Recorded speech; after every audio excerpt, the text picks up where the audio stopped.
right. Okay, I got some really smart people in the house, and I'm fortunate enough to have Janine Coleman moderating this panel. So take it away, Janine. Thank you, Susan. I really appreciate you producing these events and inviting us here. These panels are a tremendous resource for the cannabis industry and policymakers in California and beyond. My name is Janine Coleman. I'm the founder and executive director of Origins Council.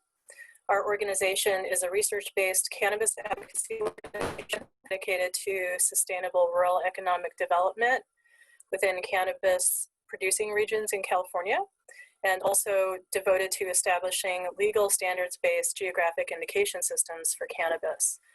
Our advocacy efforts are coalition-based and partner with several regional cannabis trade associations and So I'd like to introduce this panel by providing some context for our discussion.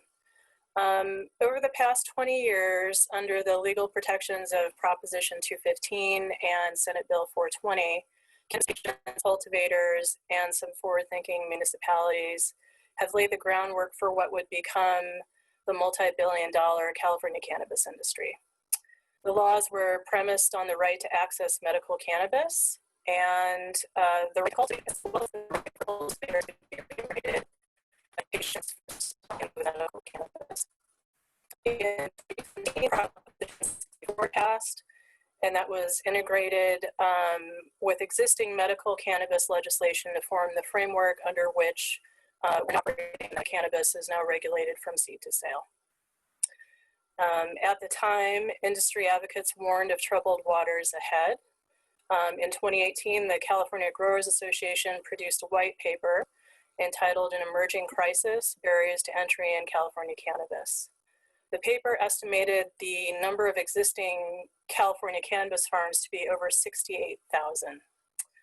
Licensing data as of July 29th from one of our collaborating partners, the International Cannabis Farmers Association, shows that currently we have 5,875 active state cultivation licenses in California, and that represents around 2,500 independent businesses.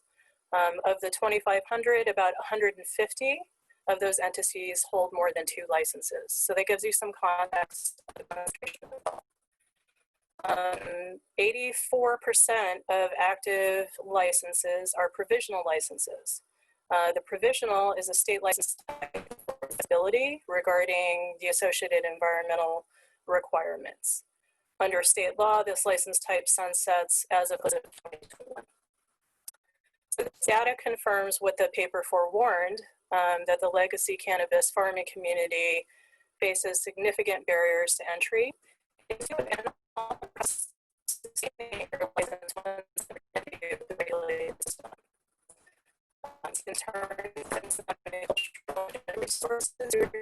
Janine, your audio is really breaking up. Could you maybe turn off your video and your audio will be better? Yeah, what I can do is call in if that works for you, Susan, and then I can just start by just turning off your video.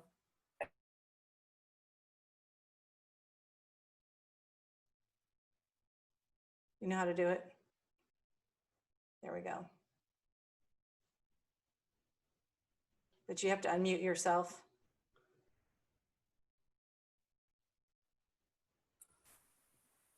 Is that improved? Yes. Okay. I'll carry on. So just to reiterate, the data confirms what the paper forewarned. The legacy farming community in California is facing entry. And this threatens not only the cultural and genetic resources stewarded by these communities over decades, but it also threatens to undermine the economic stability of many of our rural legacy producing regions, which have come over the decades to rely on Janine, it's still breaking up. Why don't you go ahead and call in? Let's try that. Ted, since we didn't have an introductory video, why don't you introduce yourself while she calls in? I'd be glad to. I'm Ted Williams. I'm a county supervisor in Mendocino County, the southern tip of the Emerald Triangle. We have a long history of producing some of the finest craft cannabis in the world. And I'm here to talk about aligning our vision of small craft farmers with Prop 64 regulation and some of the challenges we've been facing. Right. Perhaps while she's calling in, I could continue. Yes. And the current state for us is our cultivators. We have thousands, estimated 8,000 to 9,000, and more than 1,000 of them trying to get into the regulated market, and almost all stuck on provisional licenses, and with a looming deadline of January 1st, 2022. And it's hard to believe that in Mendocino County, cannabis could become essentially an illicit market again, because we can't get our small farms through the regulatory system. And it's not due to a lack of interest from local elected officials. It's more that we can't find a model that will enable it quick enough. And to us, Prop 64 was about more than legalizing the plant. It was about legalizing a legacy, and one that facilitates a whole ecosystem of thousands of small farms producing economically and environmentally sustainable craft cannabis, all sorts of social benefits, ability to preserve genetics, preserve a culture built around it. And with COVID hitting, which is where most of my time is spent these days, we're seeing just how important that ecosystem is in economic sustainability. And I know that we could go the way of a lot of other counties and get a small handful, 3 or 4 large cultivators on ag land, and produce more flower than this county has ever produced. But it would be at the cost of losing that the legacy and that vision of small farmers working together. And so, we're reaching out, trying to ask other key players, ask the public to support us on this vision, and of course, ask the state regulators to be proactive, because for small farmers, looking at CEQA and the efforts that a large vineyard would go through for their backyard farm, it's daunting. And it's probably not quite what voters intended when they passed 64. Voters said, hey, stop putting people in jail over this plant. And to a lot of the small farmers in Northern California, regulation has been more difficult than the illicit market ever was.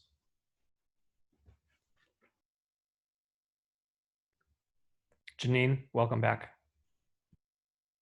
You're muted, Janine.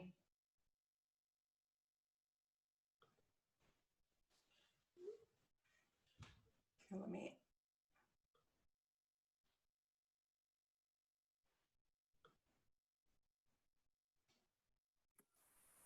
Can you hear me? There you go.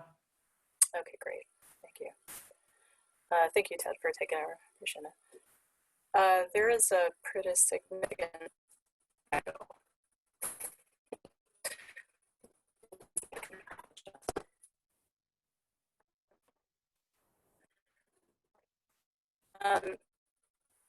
so just to kind of wrap up the introduction, can you hear me okay? No. Okay.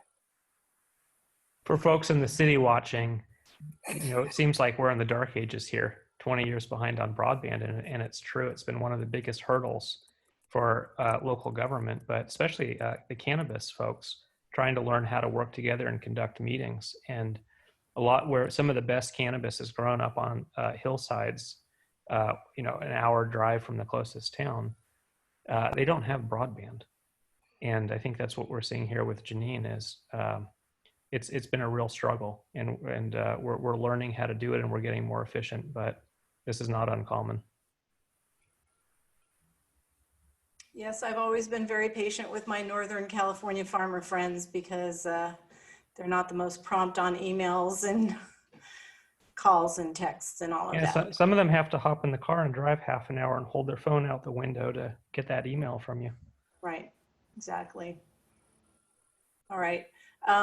Well, you why don't you panelists, you guys are expert in this this issue, so why don't you, we talked about some questions during our rehearsals. So Richard, do you have? Well, I'll set the stage from a global perspective, and then we'll ultimately come back to exactly what Ted is talking about, the very local. But I'd say at the outset that California is embarked on a very exciting, pioneering effort to establish the first appellation system for cannabis in the world. And in that sense, it's really going to establish the model for the rest of the United States and even for other parts of the world. So it's a really important process that we're all part of. While the effort is new in California, wine appellations of origin are by no means new, not just for wine, but for a wide range of products around the world. Wine appellations date back to the Bible. Just to set the stage, appellations of origin are a subset of what are known as geographical indications, or GIs. And colloquially, those are products of place, and what's required is a nexus or a link between the origin of the product and the characteristics, quality, or reputation of the product. So the origin, where it was grown in this case, and then ultimately the characteristics, quality, and reputation of the actual cannabis. And we have GIs for around the world for a very large array of products. They include, of course, agricultural products, processed foods, handicrafts, textiles, cigars, industrial products like porcelain. The list goes on and on. So suffice it to say that what we're embarked on is part of a much larger global effort. Perhaps the best known wine appellations of origin are for wine, which has been my background. And here the link between the product and the place is often referred to by the French word terroir. And terroir, of course, it refers to the land, but it actually refers to all the physical attributes of the land, everything from the soil, the climate, the geography, the geomorphology, the hydrology, the pedology, the elevation, the aspect, everything that, well, that a cannabis cultivator knows is important for determining the ultimate product that they put out to market. And the concept is that a Napa Valley Cabernet Sauvignon, that's where I live, or a Russian River Valley Pinot Noir reflects that terroir. Actually, the French term is goût de terroir. There's actually a goût means taste. There's a taste of the terroir in the typicity of that region. It can't be recreated elsewhere. It can't be counterfeited. That's one of the beauties of an appellation product. You can't reproduce it identically outside the area of its production. And of course, appellations are an item of intellectual property, speaking legally, and I'm a lawyer by background. It's an item of IP, intellectual property, that's shared by all the farmers and the producers. It's unlike trademarks and copyrights that are owned by one sole person. Of course, they can license it to others, but an appellation of origin is owned by a collectivity. And then economically, the value of that is that all of the farmers and the producers, along with everyone in the stream of commerce, benefit from what is called a collective value added. Essentially, that the product will sell for a premium. This craft product will sell for a premium because of its distinctive characteristics.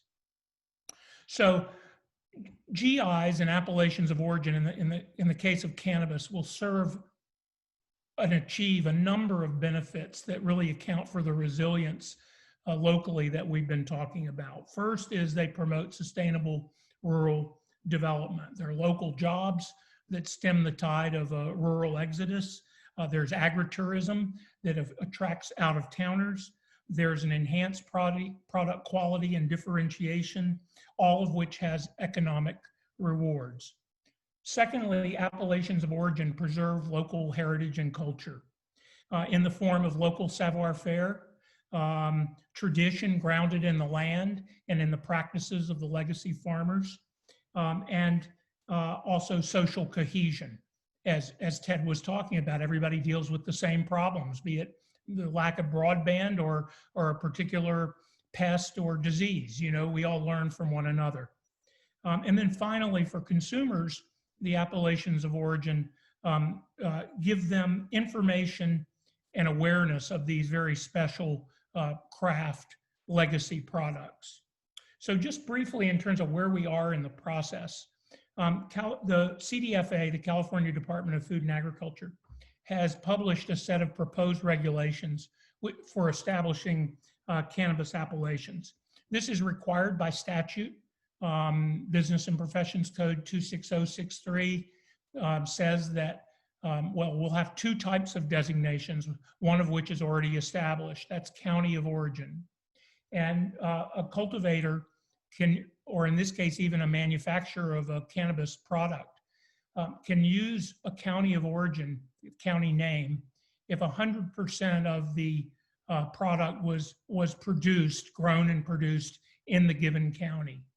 And then importantly, that law goes on to say that by January 1, 2021, the state will have established an appellation system by which cultivators can together apply. They file petitions with CDFA to establish their appellations. So what's interesting about appellations for cannabis, for someone who's worked in the wine industry, is that the goal is very lofty. In the wine world, our American viticultural areas essentially consist of a name and a boundary. And those boundaries and those names are set based on important viticultural characteristics of the area that distinguish them from outside areas. But in the cannabis world, the cannabis appellations that are proposed also govern standards, practices, and cultivars. And for what that means is that in addition to the natural factors of the growing site, the appellations are meant to capture as well the human element of farming, curing, drying, packaging, all the things that make the product distinctive, not only from based on where it's grown, but also how it's processed. This is a very noble ambition. It's akin to the old world wine appellations, actually the old world appellations for a wide variety of products. And these appellations will be able to be used on flower. Now, just a couple of other points, and then I'll turn it over to others. Right now, there's a bill pending in the California legislature, Senate Bill 67, that would restrict cannabis appellations to cannabis that's grown in the ground under full sun during the flowering phase of the plant's life. I'm personally an advocate of this terroir baseline. It's kind of inconceivable to me that appellations of origin could be used on, for example, an indoor grow or a hydroponic grow that's not even in soil and not exposed to the natural elements. So I think this bill that's now pending is a really important part of this process.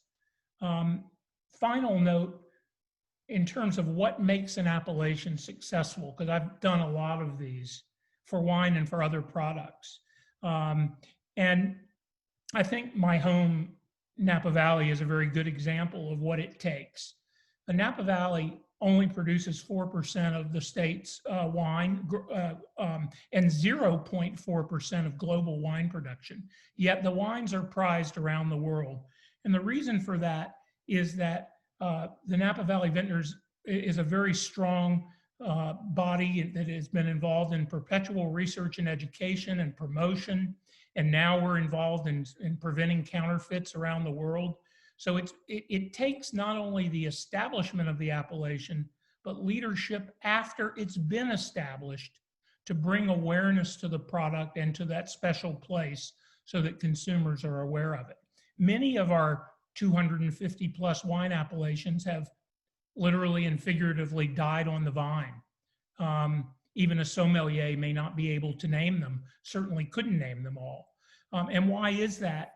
That's because of this need for cohesion amongst vintners and growers, in this case, cultivators and producers, and ongoing research and education. So in sum, I would say that California cannabis appellations are a way to recognize and honor the legacy growers and growing areas and growing practices of our past and at the same time to pave the way for a future where California cannabis assumes its rightful place around the world. And I'll stop there. Thank you, Susan.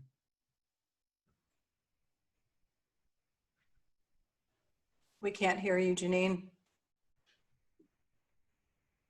I can pretend I know what she would ask. So one of the concepts that really hit me is that we were starting to look at local regulation, and this Appellations model is that, as Richard described, it's truly a composite. It's not just the soil, it's not just the environment, it's not just the culture, it's all of that combined. And of course, that adds some challenges to regulation. About a year ago, I was in Long Beach, and I was curious, what do people buying at dispensaries, what do they know about Mendocino County? And finally I asked, well, one of them, don't you know about Mendocino Farms? And he told me, it's down the road. And I kind of asked for directions, and I went there and I couldn't find it, but there was a Whole Foods. I went in and there it is, Mendocino Farms. And I'm looking at the placards thinking, my county is the combined area of Delaware and Rhode Island. It's enormous, but only has a population of about 87,000 people. And I'm a firefighter, so I basically know everyone. And I don't recognize any of these people on the posters. So there's an educational element that's inherent in this process. Not only do we need to form the appellations and define what that means for contextually for our farmers, but we need to educate the public about that value. And there's value in the distinctiveness of genetics developed over decades, over generations. There's value in it being economically and culturally and environmentally sustainable, but it's all wrapped up together. And so I guess I'm curious if Richard could describe, it's not an exact one-to-one with what happened with wine. We have much smaller farmers and far more of them in this dynamic. How do you see the educational element working? How does that unfold? Well, I think first of all, Ted, what's really required is consensus, and this concept of social cohesion. You know, my experience of cannabis growers, oftentimes they've been, Carla can speak to this. You know, you've been closeted away and concerned about, staying out of any legal problems. So they're the cannabis growers have to come together, first of all, to believe in this collective value added, believe in their area, do the research, share the knowledge, which I know they already are doing. And then once they've formed that base of cohesion and can get their appellation established, then they've got to put some dollars to work. It will take, as you say, education. Some will do it well. Oftentimes in the wine world, there's been a strong leader in an area who really carries the torch. It might be the one whose brand is already well known and really can, and believes, as Robert Mondavi did in the wine world for Napa Valley, that all boats rise. He wasn't trying to put down the competition to get an edge up. He realized that Napa Valley is such a small player in the global wine market that we needed to support everyone in our area. So it takes a certain attitude, leadership, ongoing education, and some money to really get out there and tell your story. And ultimately, it has to be shown in the product. Consumers will not be duped. This is what we do in our classes at Berkeley, whether it's, we'll taste a real feta cheese along with fetas from all over the world that are generic fetas. If you can't tell the difference, well, then the appellation really is not necessarily meaningful to consumers. So you've got to believe that your product is distinctive and then go out and tell the world about it. Well, I hope I'm back. Am I back? Welcome back. Thank you. I'm very lucky to have such an esteemed panel take over for me. I really appreciate it. Thanks for the conversation thus far. I'd love to turn to you, Carla. You're an award-winning regenerative cannabis farmer and the author of the Flower Days Farm Regenerative Guide to Cannabis. We've been talking a bit about practices, and I'd love it if you could speak to your role and the role of the legacy farming community in stewarding natural and cultural resources and how Appalachians support those goals.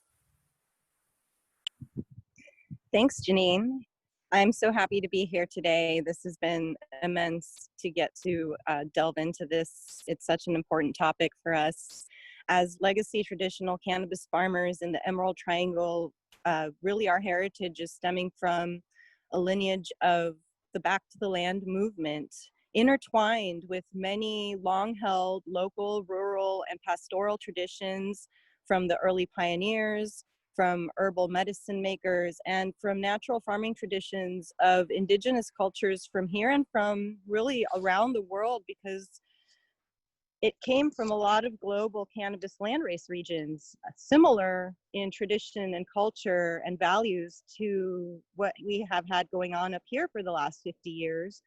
Also similar in topography and geography and other literal ecological ways, interestingly enough, where traditions and genetics and farming practices were brought back, including curing practices, processing, hash making, back here to Northern California by this original Back to the Land generation beginning over a half century ago, and kind of brought it to these rural, remote, mountainous regions where this species, cannabis, happens to really thrive. But we're also really holding a lot of cultural resources.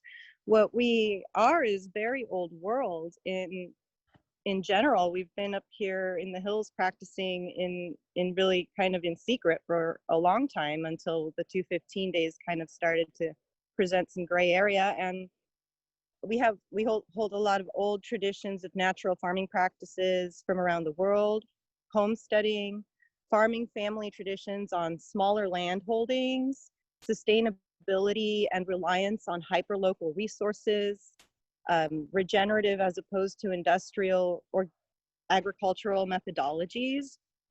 And so at this point in time, we've not only got cultural values and traditions and farming practices and breeding and the genetic evolution of this potent medicinal, really connoisseur sensimilla lineages of genetics and of work that has been built upon at this point by multiple generations and been handed down from generation to generation already.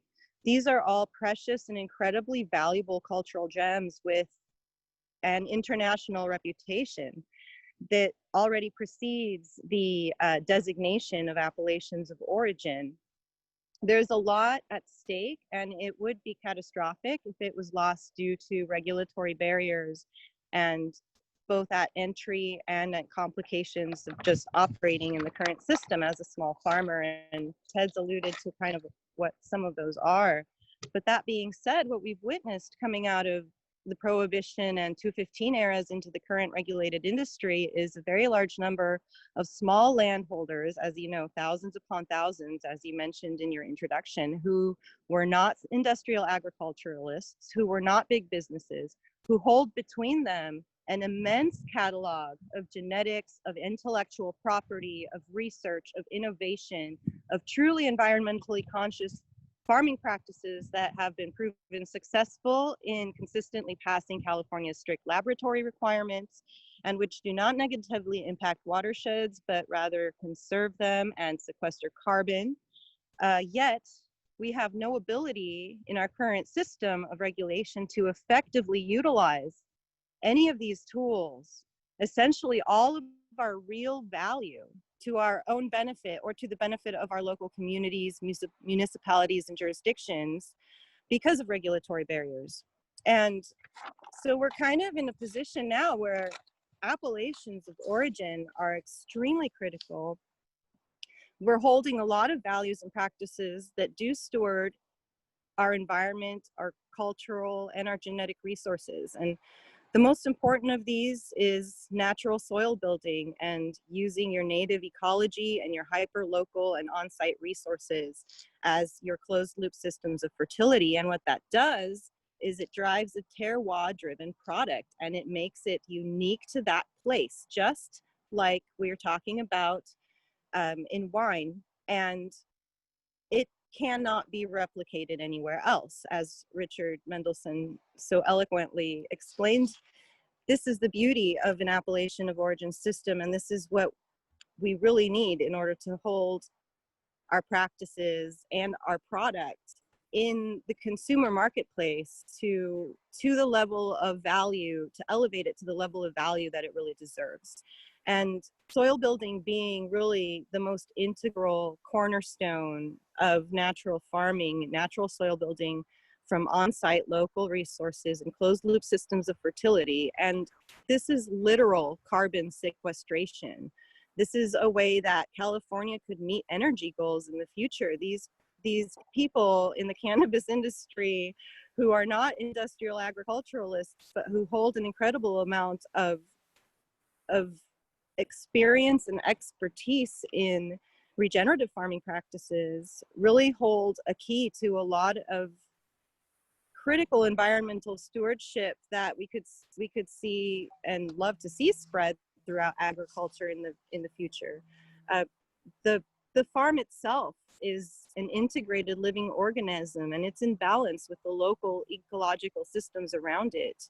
All of this is reflected in the final product, and some of these values are such a cornerstone to the way we work and the way it has worked for so long. Land stewardship, watershed stewardship and conservation, resilience, sustainability, all of these values are at the core of the legacy cannabis farming tradition, and they're part of what make our product unique. They are part of what influences the final product, in addition to our unique ecology and microclimate. And so we'd like to see a really clear pathway for small farms to be able to elevate their product and see it in the marketplace, hold the value that it really deserves, and see that value and economic resilience come back to our local rural communities, most importantly. Thank you, Carla. That was really moving and so true. I really appreciate your work and your thoughts. I think this is a good opportunity to speak to her and the partners. No.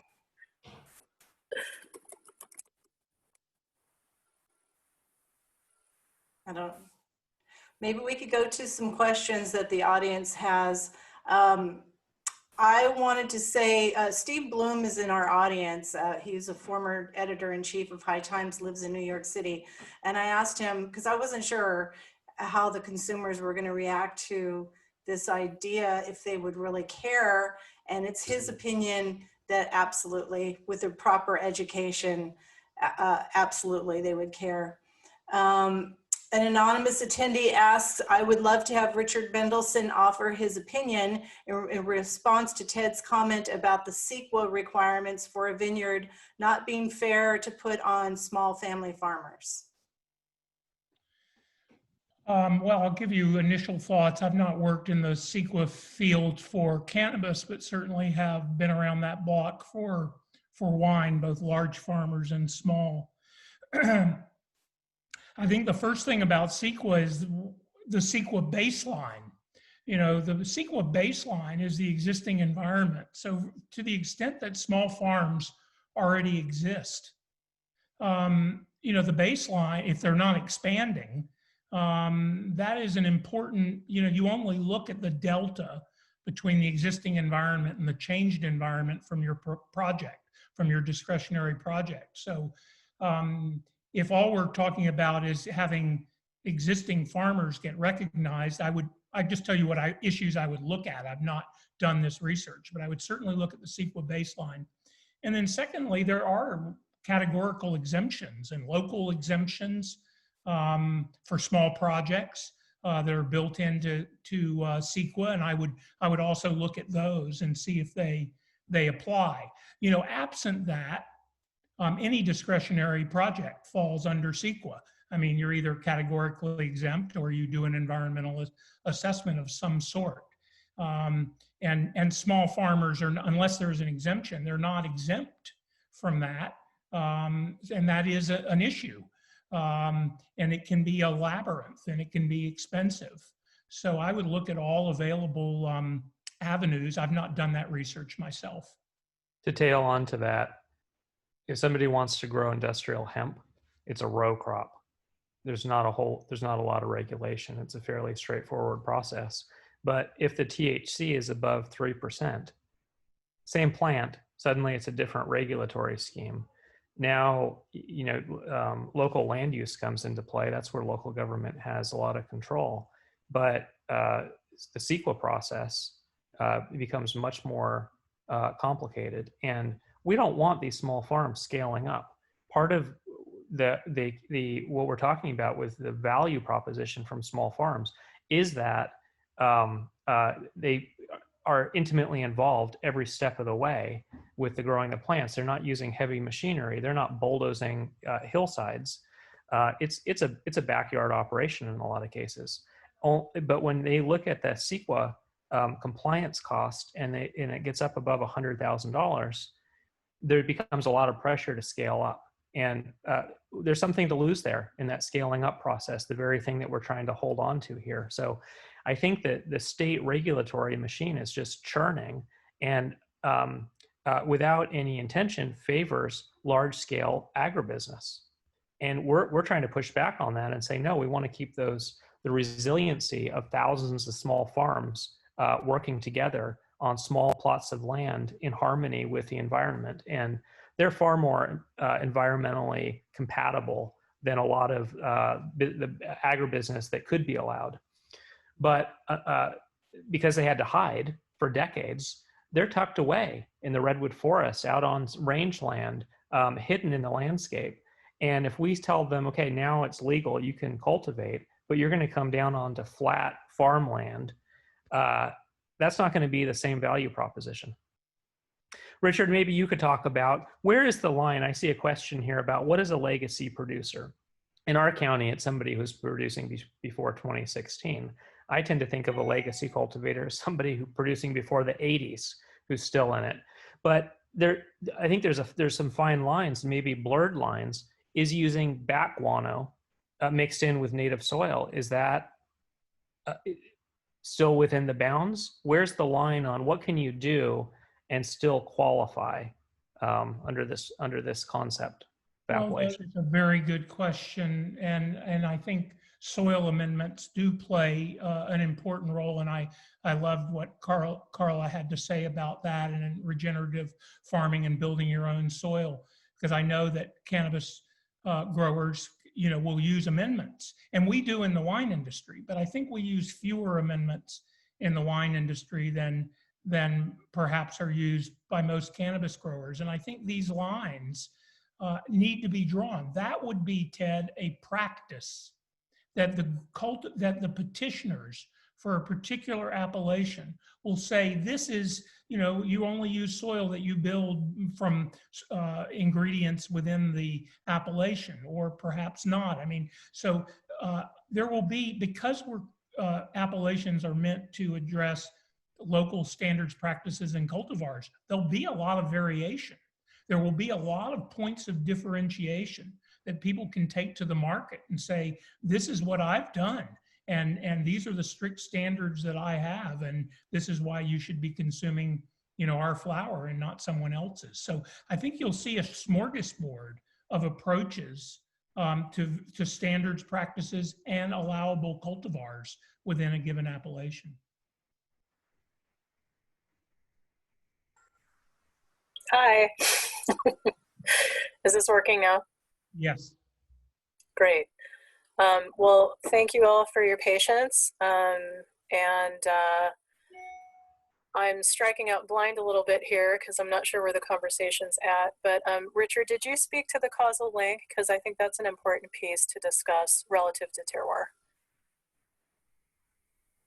Yes, I did. I think, I'd love to hear from Carla on that, somebody who's a cultivator and actually sees that link between the practices that you use on your farm and the final product, because ultimately it's the cultivators who know this link better than anyone.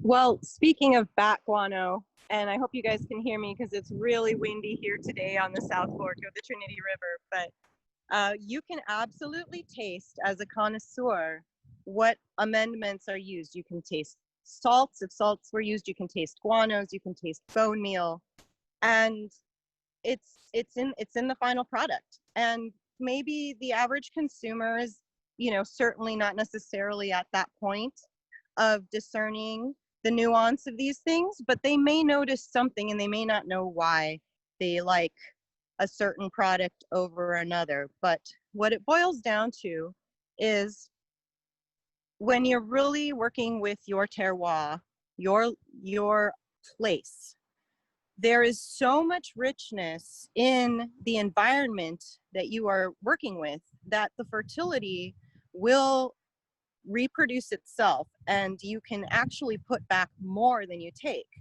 The fallacy in the thinking that comes with applying amendments and the practices and traditions that kind of came out of the pressure to scale up and to yield big numbers really resulted in kind of a side direction into industrial organic agriculture and using amendments. But before that really push to scale up really took hold, we were seeing a lot more of what we're now seeing a resurgence of, which is natural regenerative farming practices. And so what we're talking about really is not importing back guano or really amendments of any kind, maybe very minimally and ideally from your local ecological hyperlocal resources within your region, within your immediate area, so they are similar to the ones on your land.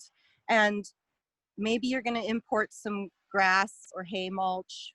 Maybe you don't have enough comprehensive animal systems to produce all of your own manure, but ideally you have animal systems. You're creating all of your own soil, all of your own compost, all of your own worm castings. All of your own amendments can come from plants and that are either wildcrafted from your local ecology, or that you can cultivate in your garden alongside all your other crops and make fertilizers that are completely natural and from the land itself.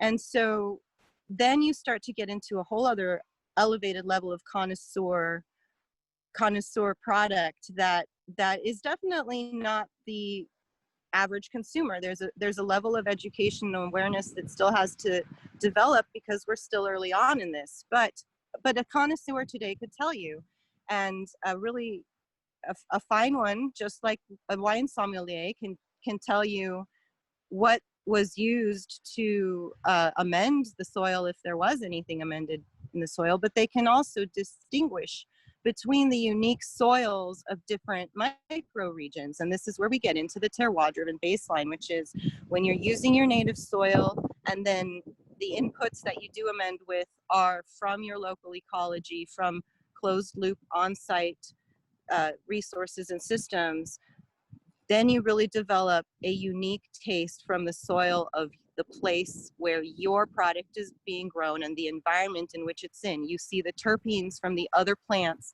in the environment. You see the pinene. You see all of the different effects of the environment on the final product and on the flavor and on the effects, because things like terpenes affect more than just taste. They affect the actual medicinal effects of the flower. And all of these are things that are coming directly from your soil. The minerals in the soil, in the California red and blue clays, in all of these loamy riverbeds and all of the mountainsides that have washed down over millennia, and all of these really unique melded soils that we have in these rugged mountains of the Emerald Triangle result in a very unique product that is directly tied to the land of the place where it is grown. And a connoisseur can tell the difference and appreciate that difference. And if you are from this place, like we can tell the difference between our own soil and the soil of Hayfork Valley, which is on the other side of our watershed, and it's a little bit different. They have a lot more red clay. We have a lot more blue clay melded in. There's a different geographical history to these two places. And even though they're not too far apart, just like with wine, you start to see these subtle nuances and how they make these products really unique and really special. And so ideally, a terroir-driven baseline is the only way to go and really uphold the integrity and the value of what an appellation of origin is designed to do. And I do think cannabis, craft cannabis that is being produced on this level does definitely meet that criteria. And I think that should be the end goal of the highest value product that we're looking for. Thank you, Carla. I really appreciate that. And I want to broaden the conversation a bit here because, California is creating a geographic system. So we have county of origin that proposes the origin designation. And together, the three designations would function as a system. And so I'd like to ask you about county of origin. What benefits and challenges do you see associated with the development of a Mendocino cannabis brand, given that it'll impact the identity and brand of the county as a whole? Well, I think it's has potential to be more tightly integrated. It won't just be cannabis off by itself with a county of origin. It really touches on all of our other exports, and I think it adds importance that the flower that is exported, we want to be known as environmentally, socially, economically sustainable, because that'll reflect on the grapes that we produce, and vice versa. One of the difficulty is I think regulation looks at this through the lens of agribusiness style plots of land and size of production and a tax rate. And a lot of what we're talking about in regenerative farming is more specific to the site, and there's a lot more variation. There isn't a one size fits all, but when you see it, it's compatible with the environment. It's a lot harder to codify that. I guess I think this ties in with one of the questions that's being asked in chat, which is, how will the county of origin and appellations influence the federal stance on cannabis? And as federal legalization opens up, how do we see the appellations within California integrating into a federal model? Richard, perhaps you have some thought here. And I would ask not just federally, but as we see international trade, will this be the founding of a model that can be carried elsewhere? Is it compatible with similar projects throughout the world and different types of products? Well, it's a very good question. First of all, I think appellations of origin for this product will lend credibility to the fact that this, to the very things that Carla was talking about, that these really are craft products. They're differences that connoisseurs can taste. It captures the culture, the traditions, and I think it puts it on a level of really a specialty product. And I think that can only do the product well nationally and internationally. From the perspective of what happens with the end of prohibition, wine, of course, had a different path. At the time of repeal in 1933, we had both state law and federal law. I mean, we ended prohibition at both the state and federal levels, although many states remain, Mississippi remained dry until 1966. So you could still, have state restrictions, but we had one federal system. This is a federal wine appellation system in America. Obviously, we can't do that. And by the way, I should say the first proposal from the federal government was to let each state have its own appellation system.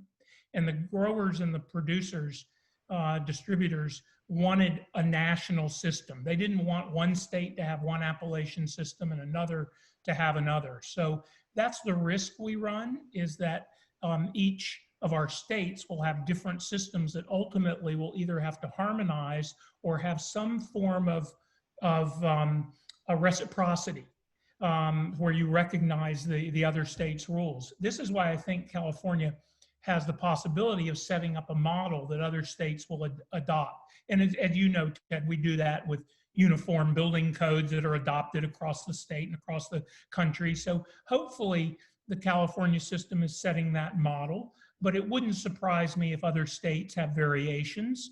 And then when federal legalization comes, either the federal government or the various state governments are going to have to work out those differences. So this is the beginning, and it may be a bumpy, long road, but holding ourselves to the highest standard will bring not only legitimacy to the product, but also will, I think, set a legal standard that others will hopefully look to as a model.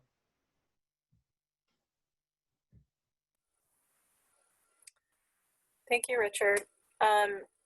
Ted, I'd kind of like to hone in on, where we go from here in terms of making this real, right, and implementing this system on the local level.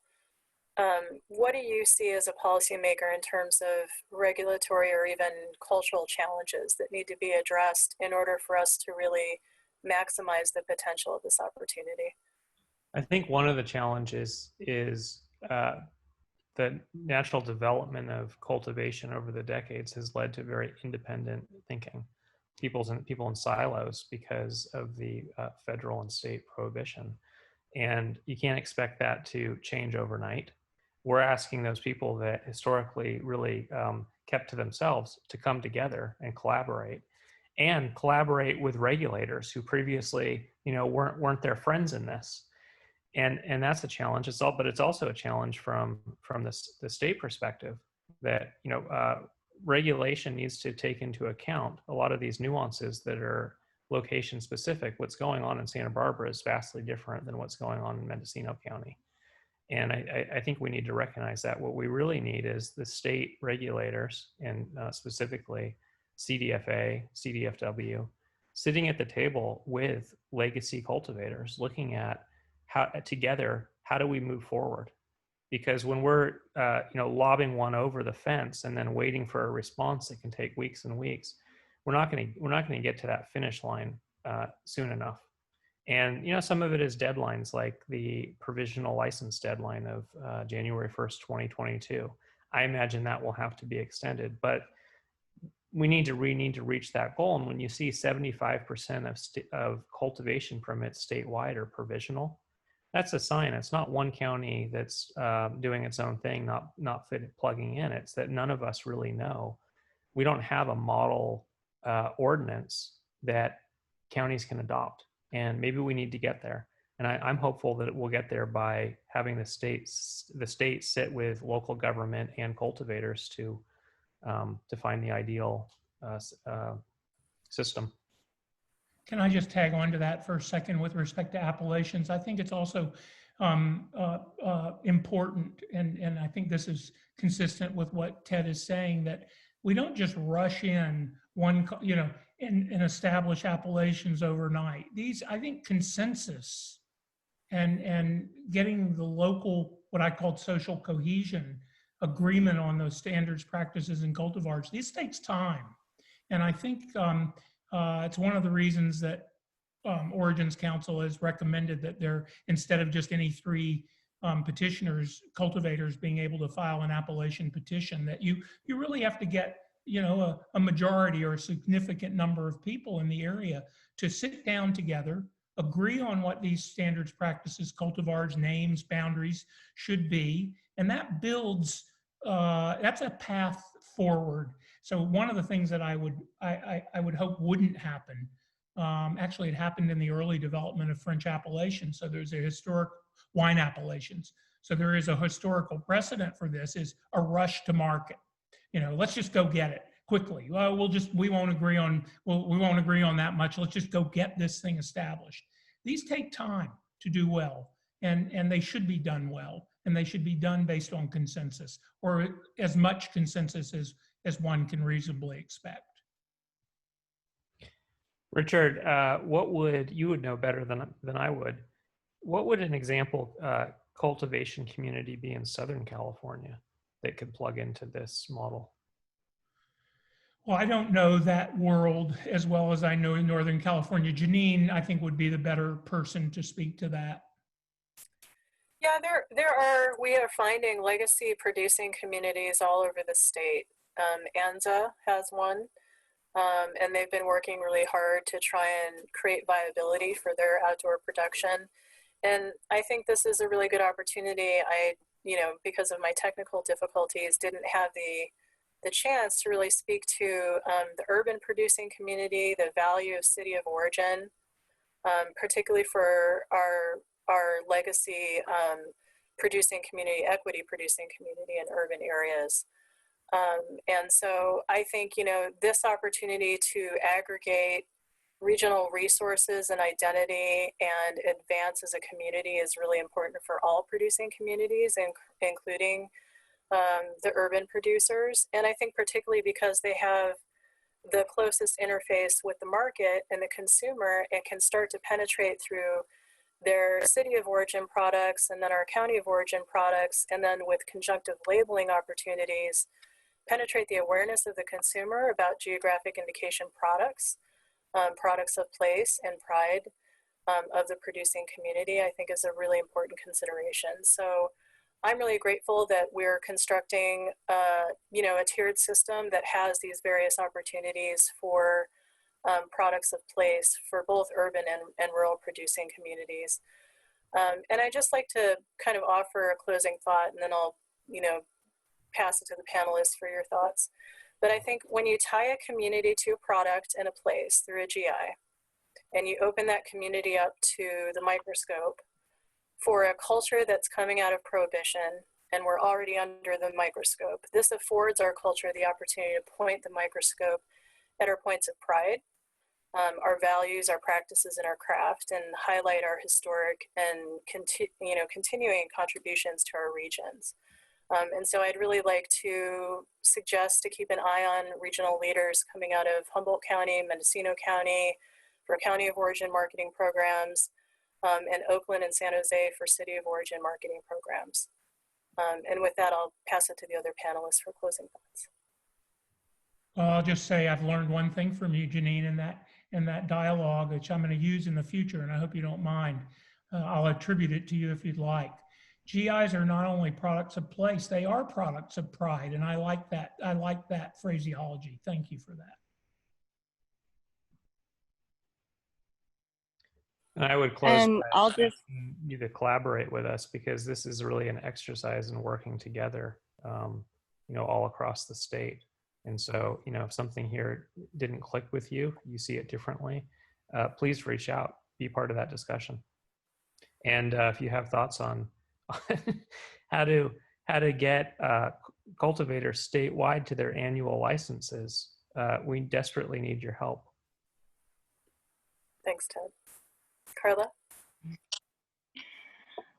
Well, the best champagne in France is produced from 5,000 square feet of grapes on small legacy land holdings, and is one of France's most valuable products and most valuable products in the world. And so really, even though we're talking about many small landholders, small producers, we're talking about a reputation of a world-class product that would affect and benefit the entire state of California.